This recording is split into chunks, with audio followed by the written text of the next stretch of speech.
ভারত ১৬০ কোটিরও বেশি মানুষের দেশ। এখানে প্রতিটি ধর্ম, প্রতিটি ভাষা, প্রতিটি সংস্কৃতি মানুষের ঠিকানা।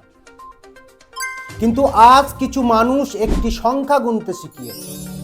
पश्चिम बंगाल के पागलों और हिंदुओं, यदि तुम एकता करोगे तो भारत हिंदू राष्ट्र होकर के रहेगा। এই সংখ্যা দিয়ে তারা আমাদের ভাগ করতে চায়।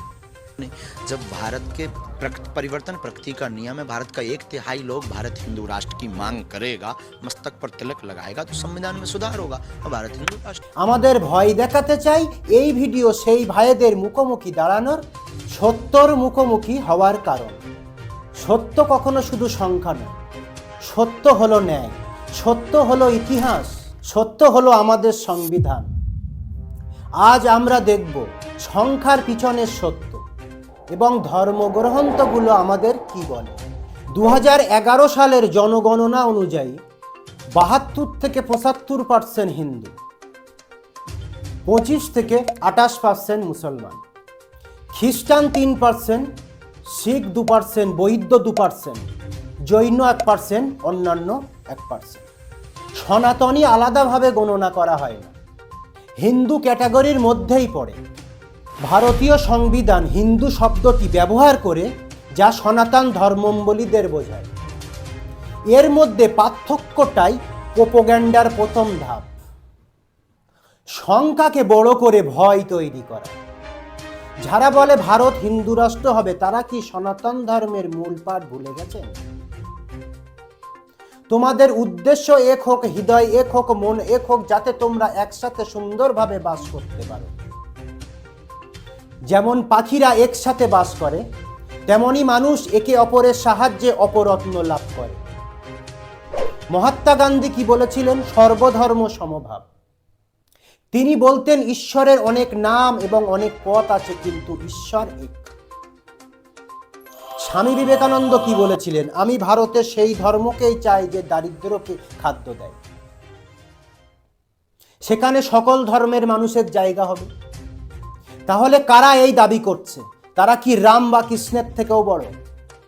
তারা কি বেদ উপন্যাসীদের থেকেও বেশি জানে? না তারা রাজনৈতিক লাভের জন্য আমাদের ধর্মকে, আমাদের গ্রন্থগুলোকে বিক্রি করছে? এবার আসি ইসলামে।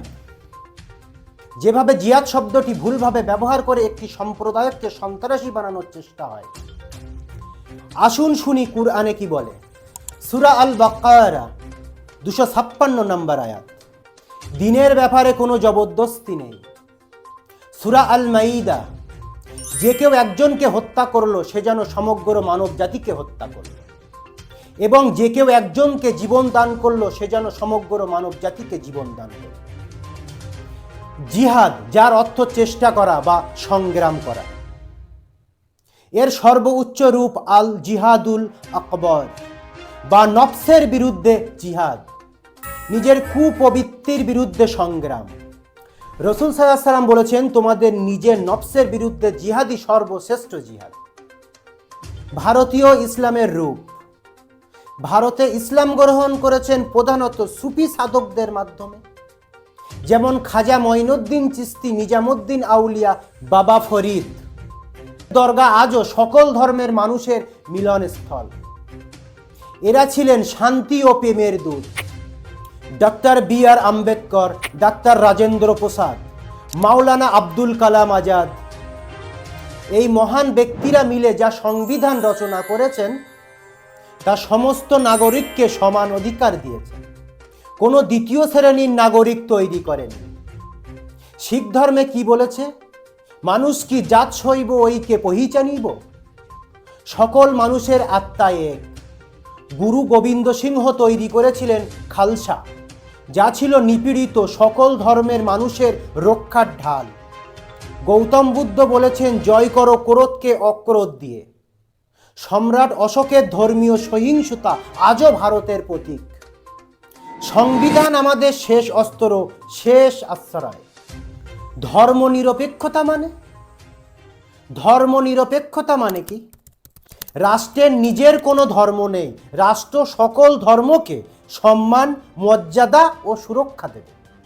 অনুচ্ছেদ 15, ধর্ম, বর্ণ, জাতি, লিঙ্গ বা জন্মস্থানের কারণে রাষ্ট্র কাউকে বহিষ্ম করবে না। অনুচ্ছেদ 25 ধর্ম পালনের স্বাধীনতা। প্রতিটি ব্যক্তি নিজের ধর্ম মানা, চর্চা করা ও প্রচার করার সমান অধিকার দিয়েছে। অনুচ্ছেদ 21 প্রেরণ ও ব্যক্তি স্বাধীনতার রক্ষা। যে বলবে ভারত হিন্দু রাষ্ট্র হবে, और हिंदुओं, यदि तुम एकता करोगे तो भारत हिंदू राष्ट्र होकर के रहेगा।